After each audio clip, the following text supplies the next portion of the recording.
decided that we design the solution that suits us. And that solution is that everything we do, since they make our country and our land very uncomfortable for us, we will bring our freedom from diaspora.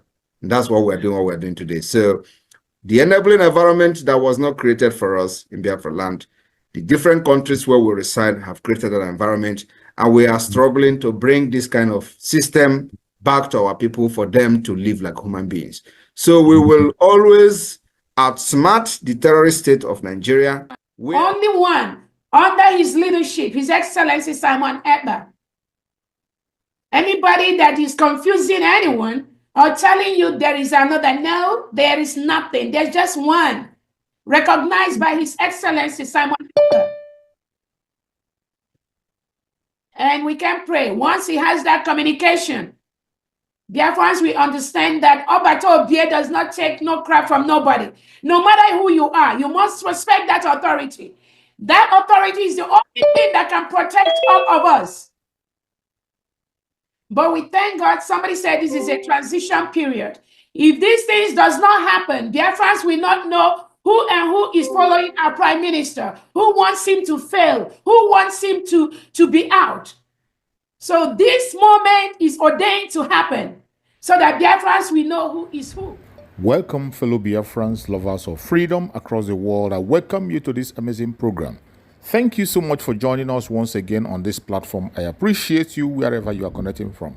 Please like and share this program. And remember, this platform where you are watching this program is Biafra Exodus Hard Talk TV, a platform that stands with the United States of Biafra, under the command of our Prime Minister Mazi Simon Ekpa, and on the Supreme Command of Mazi Nnamdi Kanu. Today, under the control of Deputy Prime Minister COS Dr. Ngozi Orabueze, we bring information from the right source, the United States of Biafra, the government of our Prime Minister Mazi Simon Ekpa.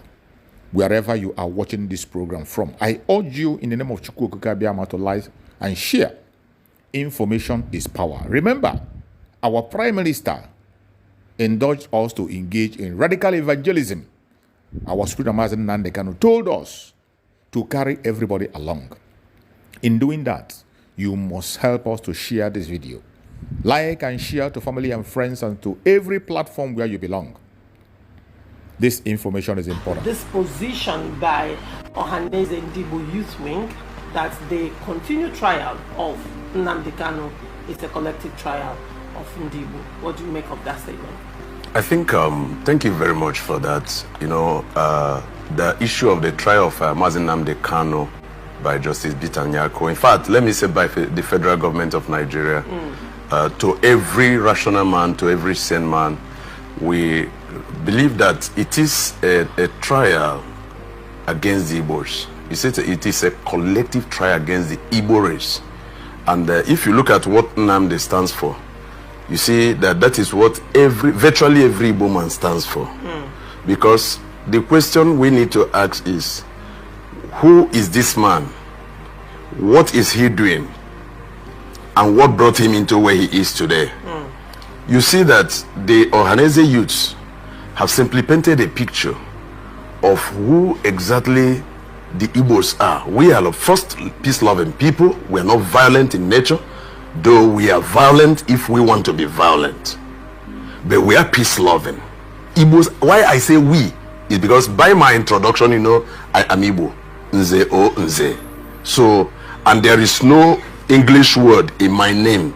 I intentionally removed it in my primary school, that I don't want anything to do with the people who don't recognize me as a person. So now I remove that and I stand for my people, for the Igbos. Why is Nnamdi Kanu still undergoing trial by a person?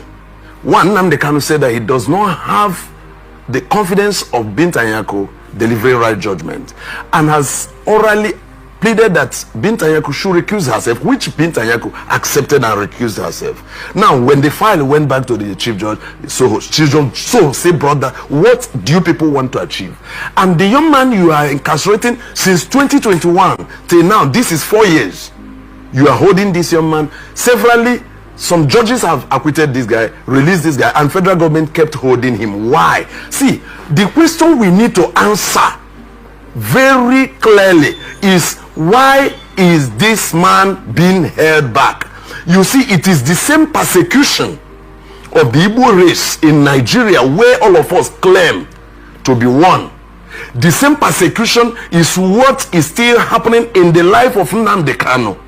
You see that Nnamdi Kanu is simply saying that I don't have anything, I didn't do anything wrong, and court has said he didn't do anything wrong, let him go. The manner in which you brought him to this country is wrong. Let him go. And they refused. And nobody is talking. Though, let me not say nobody is talking. People are talking, especially people from, I know that Afenifere has talked. Ohaneze have been speaking. Some notable Igbo politicians have been speaking. But some few persons who felt that Igbos as second-class citizens in Nigeria, and perhaps, if I may say, those that have been defeated in war, for that reason, they must be subjected to where they are. But they forget to know that even though they try to manipulate some of these things, the truth will still remain there. I am a post-war child, and everything that happened before the war, during the war, and after the war have been handed over to me by my grandmother, in whose hand I grew. So, and I am making sure that I'm transmitting the same information to my children. Why the war? Why IPOB? Why proscribing this organization even when they were armless? Why proscribing them? You see that what started the same deception British government sold to Nigerian government before independence is what they are still carrying, which is still keeping people to where we are today. Because nobody will talk about Biafra without mentioning what started in the January coup 1966. Now, January Q 1966, the army did what they did. It was among themselves. What concerns those who are in the field of in the military and those who are doing their petty business on the streets of Kano? That after that January 1966 coup, you now see the pogrom that emanated. These are the things that we are considering as Igbos that have been done against us, that's supposed to keep a kind of, if I may say, grudge against Nigerian government, against Nigerian people. But yet, because Igbo people are enterprising, Igbo people are free-hearted people, Igbo people don't harbor unnecessary grudge, we let go all those things and we continue. Look at the kind of killing that happened in the streets of Kano that government of the then government of Gowan refused to look at. Now, by the time they finished, the war broke out because Ojukwu said, you can't be killing my people like this.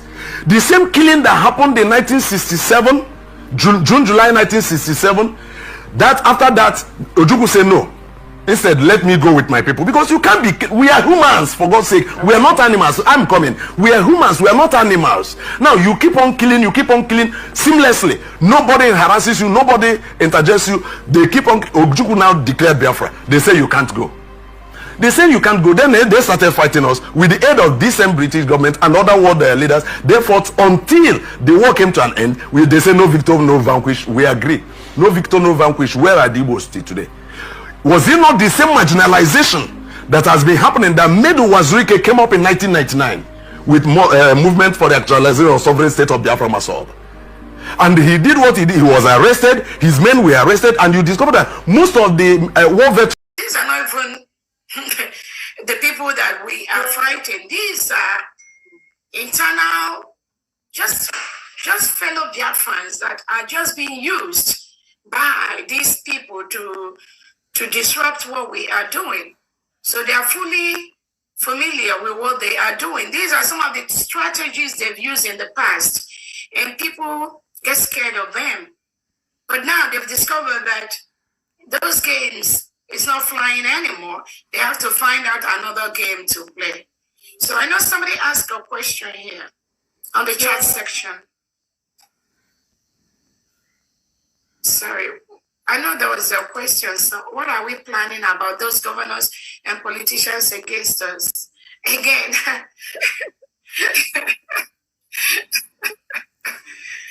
yeah.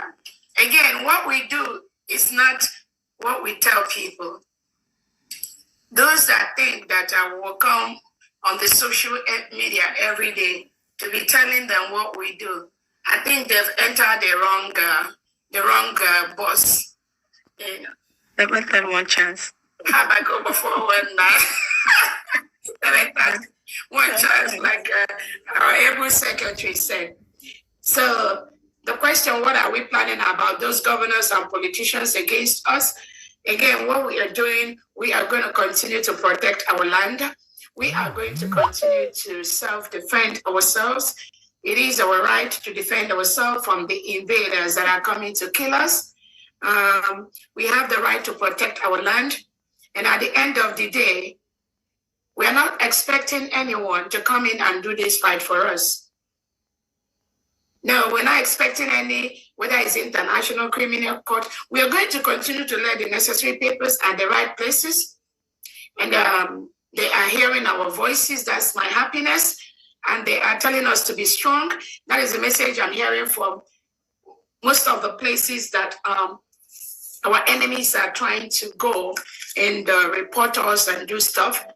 You know, what I'm hearing is we must be strong and continue doing what we are doing.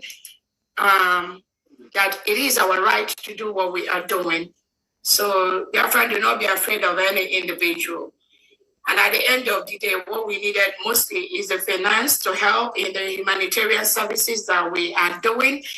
And it's not everything that we're planning in homeland that I have to come out and tell us. But I must tell Biafrans that if Nigeria knows what is coming, it is better they just leave Biafra land. They have to leave Biafra land. If they don't leave Biafra land, then we will make them leave because it is our land. You cannot enter my house and I tell you to leave and you refuse to leave. So I will use everything possible, legally or otherwise, to get you out of my house. So again, do not be worried, dear friends. Nigeria invaders will leave Biafra land very, very quickly, very soon. They will leave. That's all I have to tell you. They will leave. Soludo knows what he's doing. Hope Uzodimma knows what he's doing. Peter Mba knows what he's doing. All of them, they know what they are doing. And they know that United States of Biafra is a nation. They know they do not have a right to do what they're doing. They know they are now occupying a foreign land. Those are the statements that the international community is hearing, and they've approved that. So based on those, we will continue to work. And we've already told them to leave. So it is a choice they want to, whether they want to leave or not.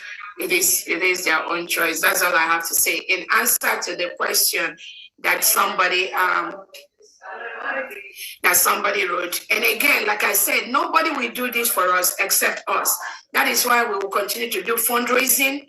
The one we are doing tomorrow, please, I encourage every Biafran, increase your fundraising, increase the money, increase that if you can. Increase the money to homeland. This is the money. Once we get enough money, we already got, but once we continue to get enough money, we will continue to establish the things that will make us go home as quickly as possible. And I'm very, very happy to let Biafra know we are establishing so many things that will make us go home as quickly as possible. So just continue your donation, double the donation, triple the donation, quadruple the donations, because we need them. And the way it's raining during donations, like I know it's going to rain again tomorrow, that way it's raining in homeland. So let us continue to